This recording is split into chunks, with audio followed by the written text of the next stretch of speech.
Hi viewers, welcome to my channel Sudha Biology. In the previous session we have been discussed about the incomplete linkage which was explained by Batson and Punnett and Lathyrus auratus. Now let us see the complete linkage. So what is complete linkage? Well, genes are tightly linked, so they will have tendency to remain as such and inherit as such to the next generation. So that is called as complete linkage, and no crossing over which can be seen in between them. So there is no chance of formation of recombinants in complete linkage. So let us see the cross now in Lathyrus auratus. So blue long. So this is a plant of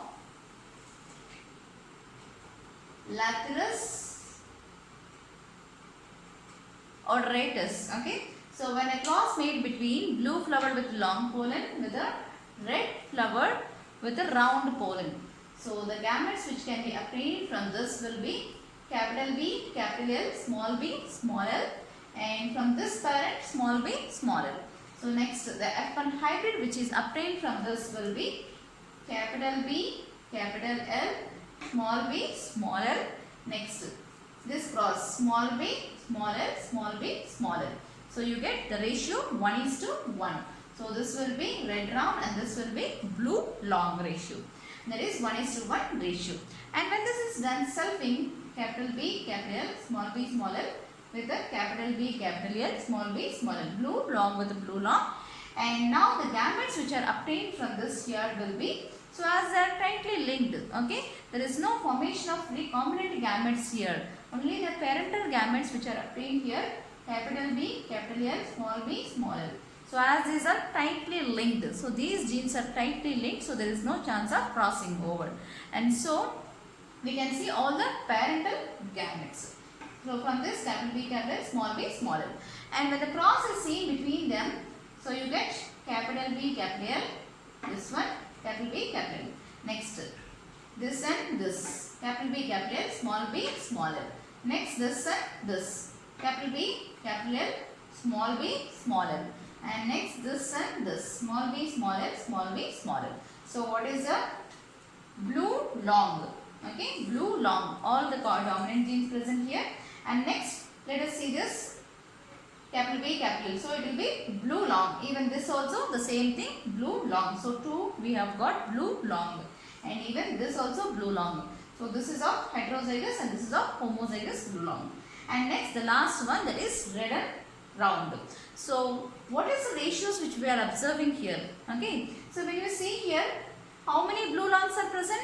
3. 1 and this 2, total 3 blue long. And this is 1 red round. So this ratio is similar to what? That is monohybrid ratio. So we are seeing here monohybrid ratios, that is phenotypic ratio is 3:1, what we are seeing here, 3 blue long and 1 red round. And coming to genotypic ratio, which we are seeing, this is of homozygous blue long and this is of heterozygous blue long, and this is of homozygous red round. So 1:2:1. So when there is complete linkage, which we are observing here, a monohybrid ratio.